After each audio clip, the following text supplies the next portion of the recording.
Hi everyone, and welcome to Virtual Power Perspectives.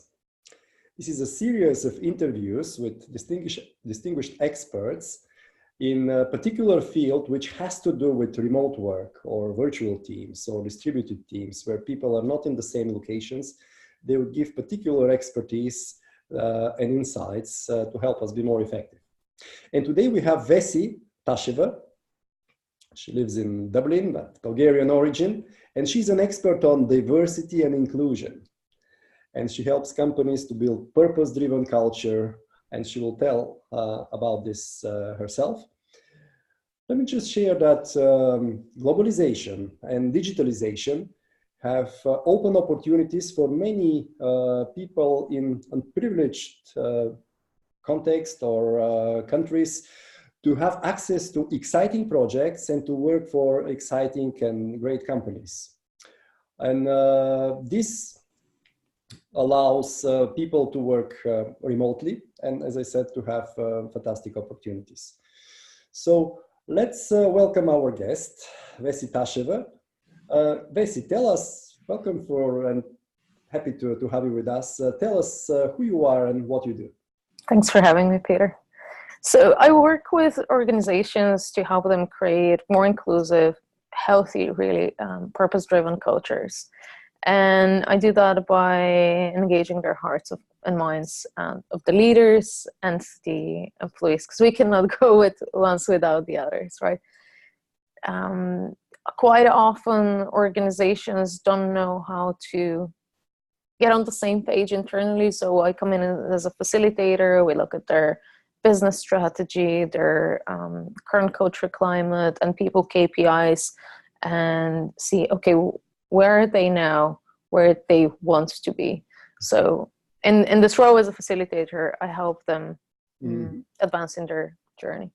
Can you give us an example? Because I mean, the terms diversity inclusions are very popular and trendy, but let's make it a bit more tangible for us. Can you give us an example where you work with a particular company which you are either most proud of or the biggest challenges that you faced in this? Yeah, recently with a tech company in Berlin, we were doing exactly that, looking at their business strategy, current culture climate, and people KPIs, and looking at where are the opportunities, but also what is the cost of not working on certain challenges. And it was amazing to have, at the end of the session, having the CFO, the HR director of EMEA, the director of engineering, and a couple more people getting on the same page. Having people with such different functions in the organization and different perspectives on it. And even just personally for them, for some of those, it could be more on the risk management side. For others, it could be more of their own personal mission. For others, it could be a mixture of those, right? So facilitating the conversation in a way that's constructive and getting them on the same page, having clarity and focus on what needs to happen next. I'm really proud of this type of work, because often when an organization tries to do it internally just on their own, we can struggle, as in our own team.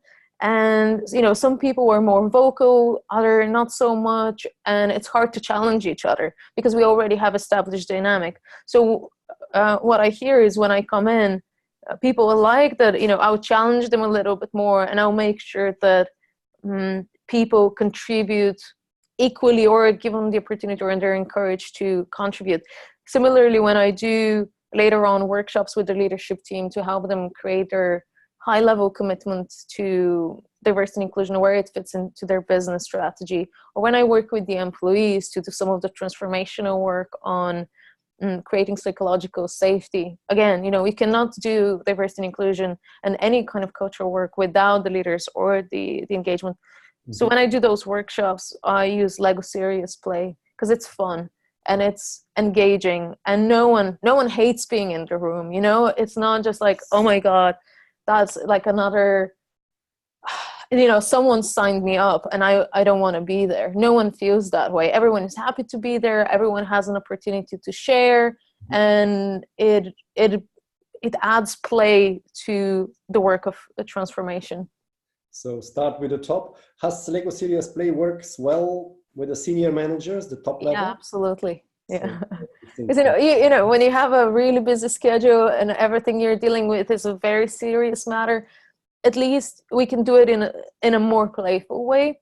And it feels less like a burden and something that we have to do, and it feels like something that we enjoy doing. It doesn't take away from the seriousness of the problems that we're doing, but it allows us to come up with more creative approaches and listen to each other and be curious about each other's perspective again. Because if you and I are on the same team, I've probably heard your perspective 10 times, but it's so different to change the language of communication and freshen things a little, but also to be given the opportunity to share equally and to have someone external to facilitate that conversation for you. Excellent. So let's break it down a bit, and particularly in remote teams. So what are the dimensions of diversity and inclusion in remote teams? And maybe help us, what is the biggest challenge there? Which of these dimensions is particularly stretched in the remote environment? Yeah, I think in remote teams, we typically think, okay, we have people from, let's say it's a team of 5.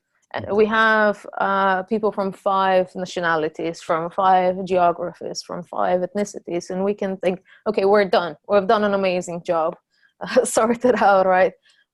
First, it doesn't mean that that's an inclusive team where people feel like they belong and they can speak up.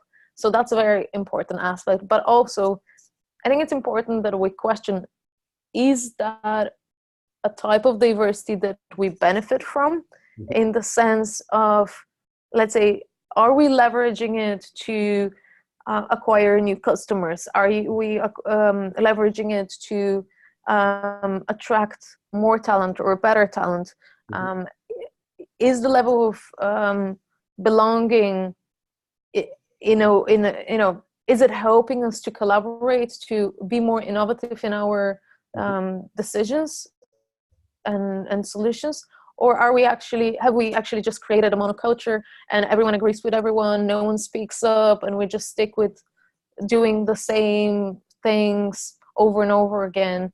And we actually don't benefit from any level of diversity, but also, are we actually diverse as a team? And that could be in terms of generational diversity, gender diversity, nationality, ethnicity, race, people with disabilities, cognitive diversity, neurodiversity, gender diversity, LGBTQ. Like, there's so many things, and I'm sure I'm missing a few. Oh yes, as well, are people working part-time, full-time?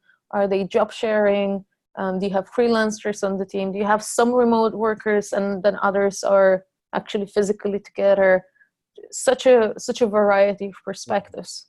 Yeah. And typically when your employees mirror your customers, that's when you can actually cater to your customers or acquire new customer segments, because you understand them intrinsically. You don't have to, you can read better between the lines when you do customer research. Yeah, it's a universe of diversity dimensions.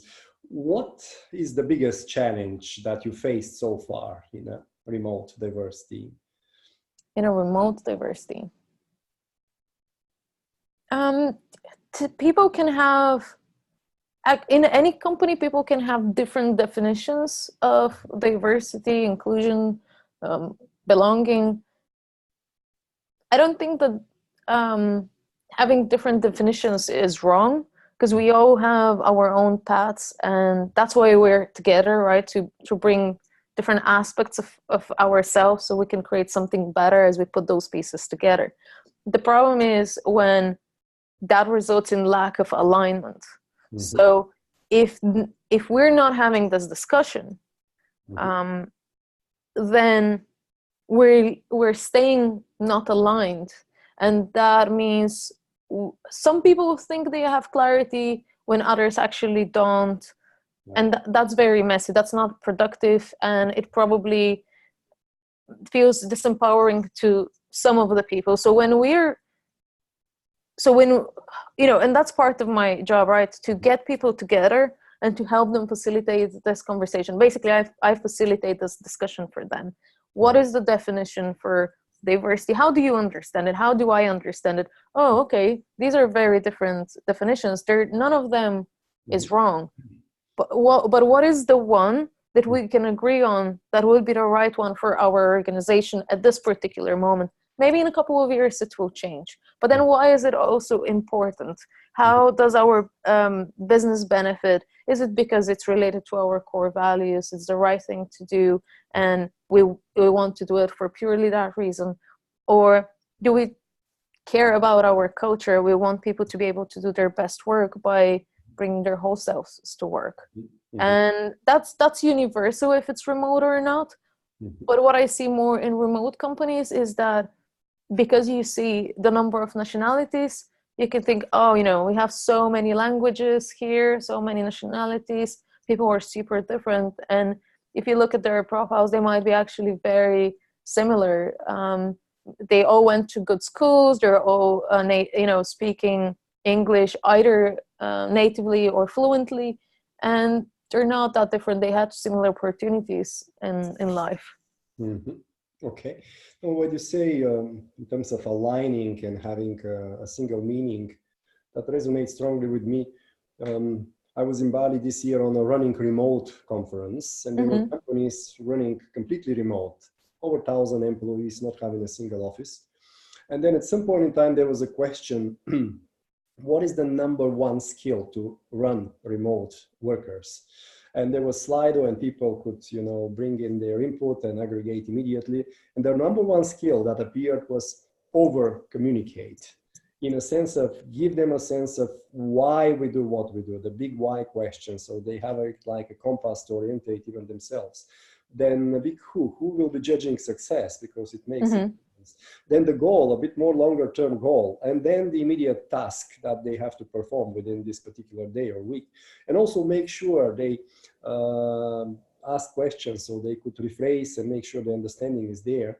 So having the alignment on the strategy goal and so on, as well as on the definition of diversity and inclusion is apparently key.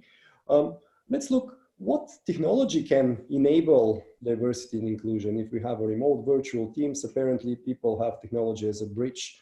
Which of them can make diversity and inclusion thrive? Yeah, there are many solutions that would be appropriate regardless of whether you have a remote team, virtual team, or everyone is physically together. But specifically for when people are not physically together, I think Crescendo is a great tool because it's an add-on for your Slack.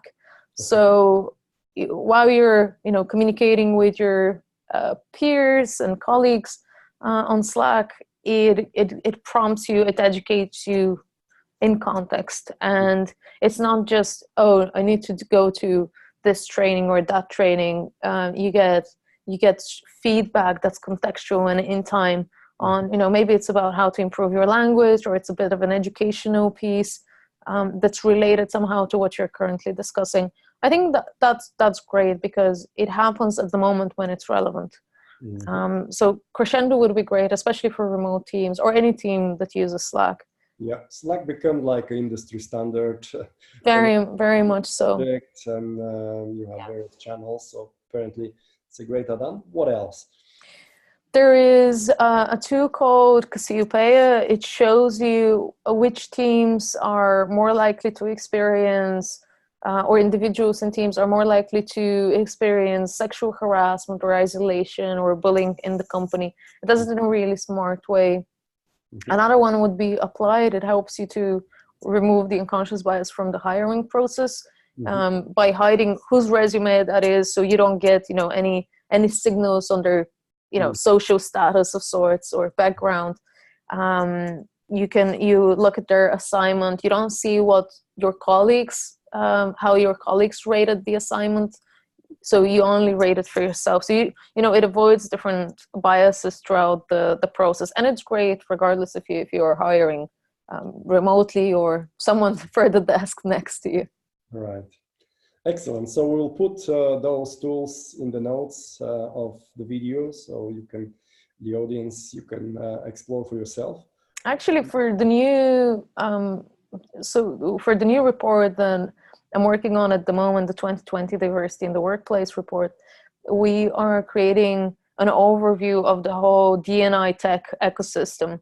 Okay. And there is a lot of solutions that would be considered talent tech, but no one has really created an overview of D&I tech specifically, because it is present in every aspect of the employee life cycle, hiring, like attracting and hiring, like onboarding, and then developing the talent and so on. And it's amazing to see there are different challenges that we're facing that affect how inclusive a company is. But then there are also solutions. We don't have to solve everything by bringing someone external like me. There are things you can do on your own. Excellent. When do you plan to publish this report? It's coming out on the 19th of February. I'm organizing a launch event in London with IBM and Applied. So that's invite only for 100 people. So on the same day, we'll be publishing the report publicly. So we'll make sure we publish it and populate it. So let's have a look. You've mentioned sexual harassment and so on.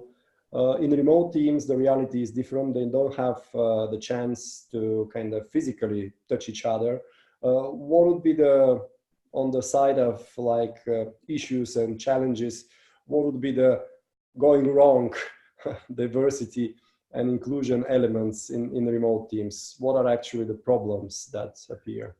Well, I think when you have a toxic culture or a culture that rewards certain behaviors in a manner that is disempowering to other employees, or if you see that, let's say, challenges related to culture, diversity, and inclusion are not treated as a priority, that can happen in any company, regardless of if it's remote or not.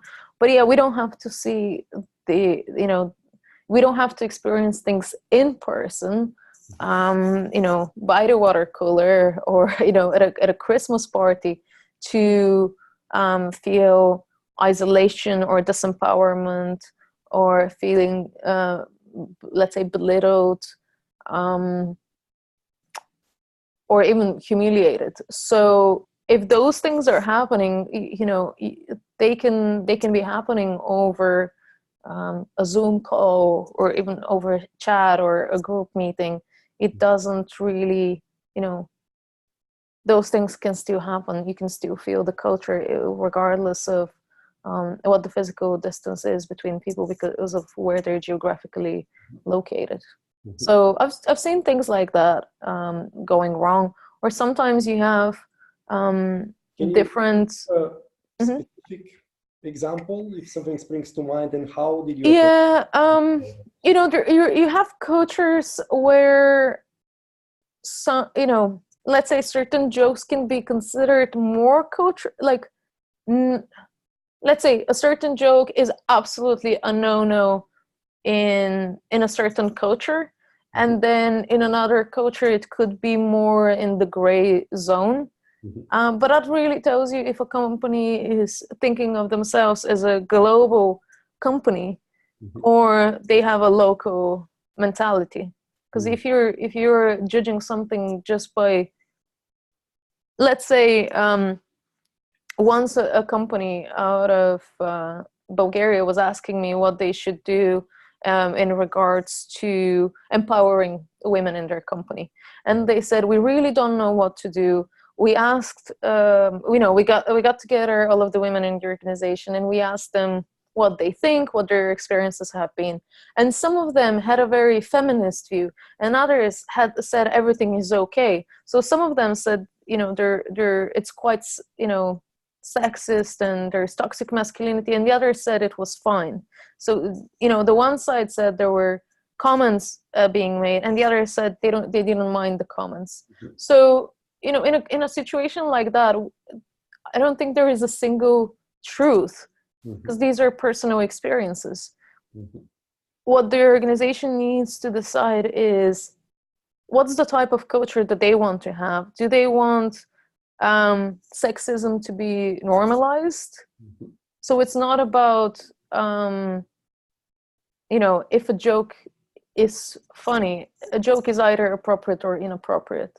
And it doesn't matter if everyone feels uncomfortable or some people feel uncomfortable. If it's making anyone uncomfortable, it shouldn't be said. So, but also, what, you know, how does the specific organization see themselves? Do they want to create an environment that's equally inclusive for everyone, or it's inclusive for most people, but then it's kind of exclusive for others? Okay. Excluding others. Yeah. Okay. Let's look in another dimension. In remote teams, virtual or distributed, managers do not see their people. And now with diversity and inclusion, as we said at the start, many people have the opportunity, so the teams become even more diverse on all possible dimensions. And sometimes managers are afraid, if I don't see the people, they wouldn't work. You know, how can I control them? And in a remote team where everybody works in a different location, that's almost impossible. What would be your approach there? If you have a very diverse team, how would you tackle that? Yeah, I always start by spending time together in person, so I can get to know the person, establish trust. I know it benefits both sides, and it gives context for the communication going forward. So you spoke about over communicating, and that's really important. Setting the expectations and understanding that we have the same expectations. But if we lack the context and we misinterpret things because of a different cultural context or stereotypes that we have about each other, that makes it really hard. So spending time together gives us some of this context, and just moving forward, I think both trust and communication are things that we need to go back to over and over and over again, because, you know, once you have established the trust, it's not necessarily there in a year's time or in 2 years' time. So you need to keep nurtured as any other relationship. So the more people we have in any team, you need to invest time proportionately for that. But especially when people are in different geographies, it's great to spend time in person. There is nothing that can replace that. You could establish trust via Zoom. Let's say, you know, maybe you've never met, but you have been working amazingly together. But I think that takes more time. And then over communicating, as you said, but sometimes I think we tend to forget about those things, and we're like, okay, you know what? I'm doing great. I really know how this works, or I have worked with this person. And then we end up doing mistakes that maybe we did a few years ago. So it's like going to the gym. If you went to the gym in 2014, it doesn't mean you're all set and you're good to go, and you don't have to go in 2020. It's something that we need to be doing regularly, consistently, and put the same effort every time.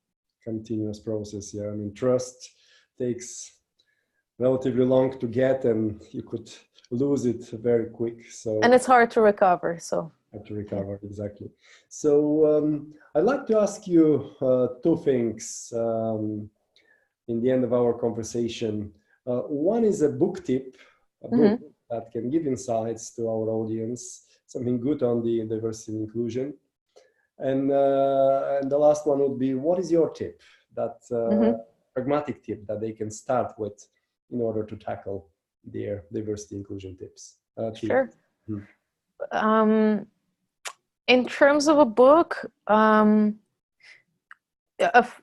was maybe 10 years ago, a friend of mine gave me a book that probably most people have heard of, the 7 habits of highly effective people. Is it efficient or effective? I keep forgetting. Effective. It's effective. Yeah. Effective. And at the time, I was like, I hated that it's like a formula, like 7. So I started reading it. I read maybe just a few pages. It didn't grab my attention. And I was recently in London talking to someone we were partnering up for the next event, and they said, oh, what you're saying really reminds me of this book. And I was really surprised. I was almost offended because I was like, I didn't like this book 10 years ago. But that made me really curious, actually, what is this book about? Because I hadn't read it. So I got the book on my Kindle, started reading it, and it talks about, just on a high level, that you need to start by working on yourself before you kind of start on the internal and then start working on the external stuff. And that strongly corresponded with me, because when I started with Vessy.com, working everything like culture and diversity and inclusion related, I decided to continue going to therapy and keep working on myself. I knew that the thing that will make or break the business is not skills, knowledge, network, or luck. Because I think I consider myself lucky. I either have the network, I'm really good at developing a network, I have the skills, I have the determination and the vision. But what it was if I hadn't done the job internally that I need to do, working on my mental barriers or whatever it is, that can really fail me. So that's the book that I would recommend. I think it's a good start. But also I have seen teams fall apart, not because they were not a good fit for each other or because they lacked skills, but because they hadn't sorted out their own individual things internally. And that was very triggering for each one of them. And it just creates a mess. It's like any relationship when you have founders, or you have a remote team or distributed team or virtual team.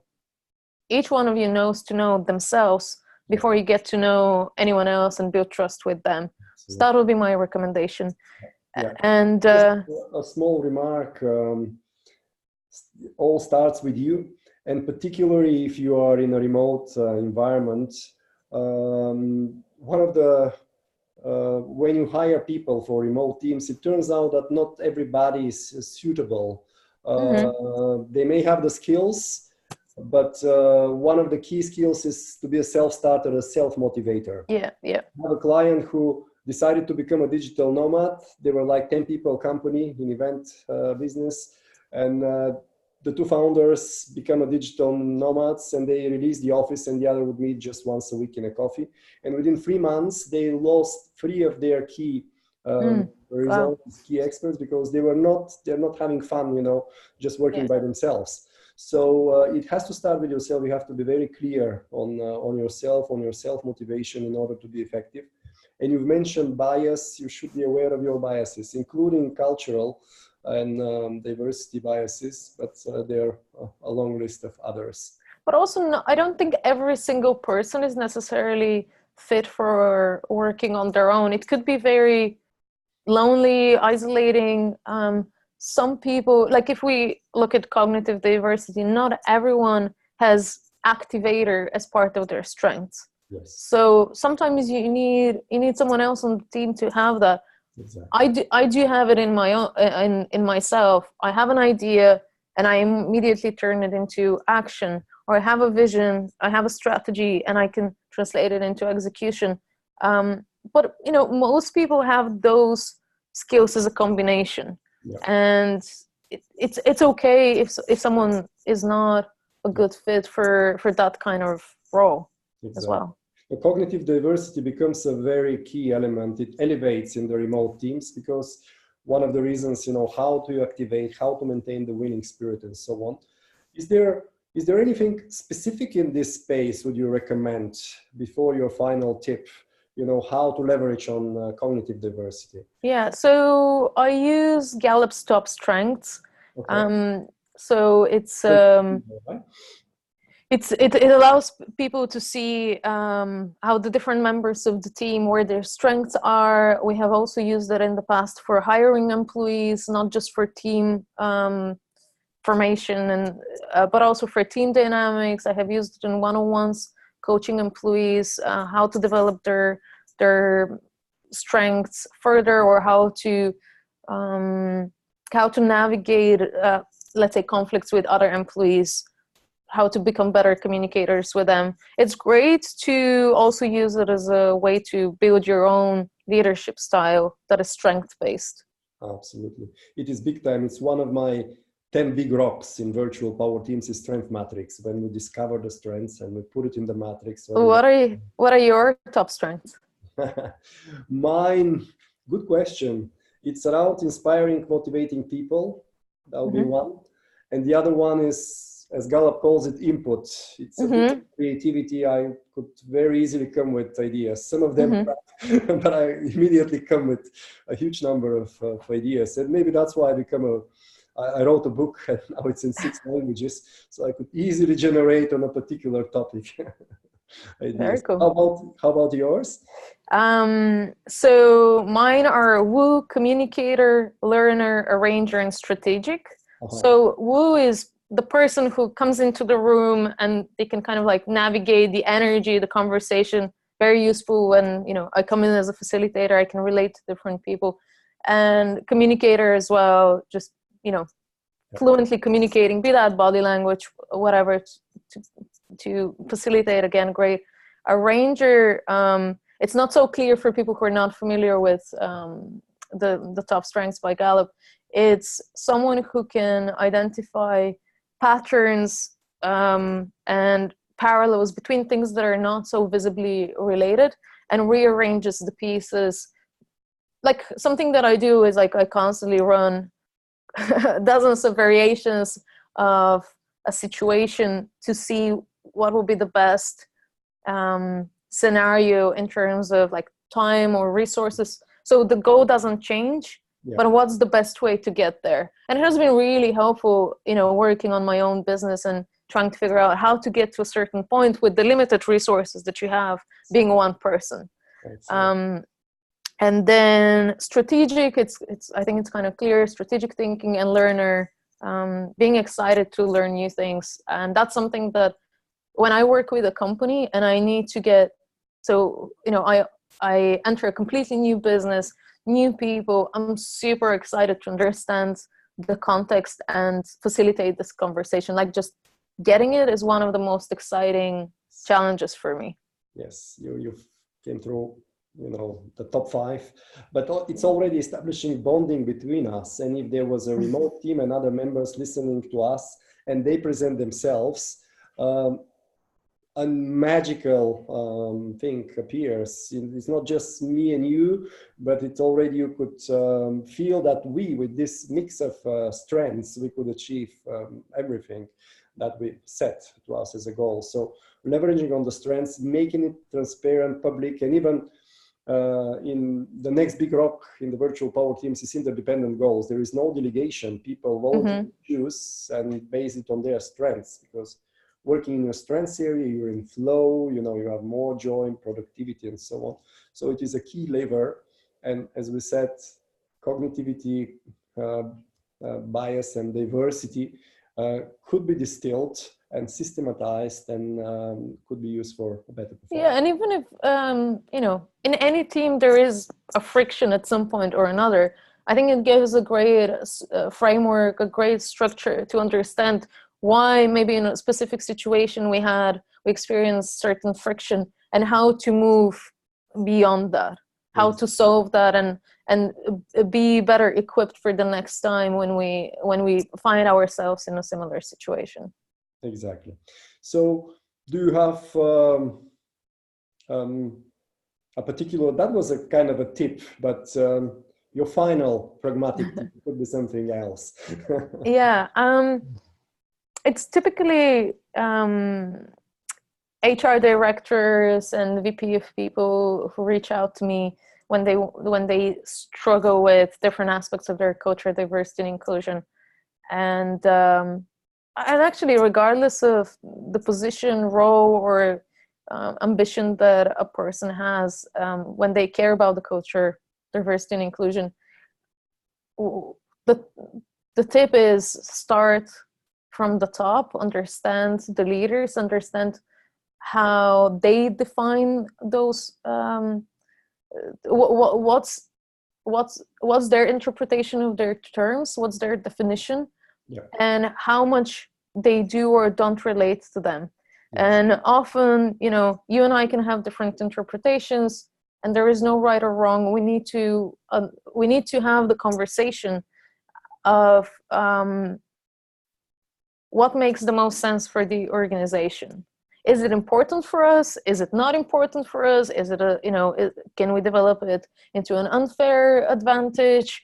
Can we embed it in the business strategy? Do we want to? And very often companies don't have that conversation. So they're just left with the lack of clarity. It causes chaos and frustration and can be very disempowering for some people. But facilitating this conversation, getting everyone together, getting on the same page is the best. Many companies kind of have the discussion, oh, should we start with grassroots movement, or like bottom up or top down approach? You can't do much if the leaders are not on the same page, if they don't understand and lead this process. So to engage their hearts and minds, you need to ask them what they think first. Yes. Yes. And in an unthreatening, non-boring way. And that's where, let's say Lego comes very handy as well. Serious play. Excellent. So it's a lot of work to be done to win all the hearts and minds, but start from the top. That was the advice from Vessy. Thank you very much for joining us. If you guys are implementing or planning to implement purpose-driven culture based on diversity and inclusion, Vessy is your lady. It was a pleasure speaking with you. Thank you once again. Wish you good luck.